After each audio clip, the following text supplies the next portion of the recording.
बहुत बहुत धन्यवाद, शुक्रिया। बहुत खुश होला ऐसा कला और संस्कृति से उनका सोच है। जिधर हम लोग छोटा नागपुर इस सोना कर नागपुर में प्रेम कर बूंद टिप टिप बरसेला। हिजर कला और संस्कृति मानदर कर थाप का साथ बहुत सुंदर लागेला। इनकर से खुश हो के 2000 रुपये अगर पुरस्कार दे हैं उनके बहुत बहुत धन्यवाद करत ही। एक और गीत फरमाइश है, मर्दानी झूमर कर फरमाइश है। तो चलिए अपने कर बीच हमरे कर पारंपरिक लोकगीत बटे हमरे जाती सरिता बड़ा जी के फिर से लगाती आवाज।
हेलो हेलो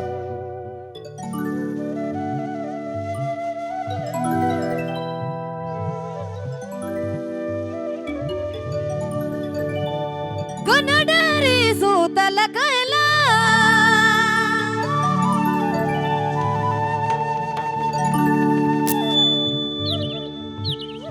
गुनडरी जगला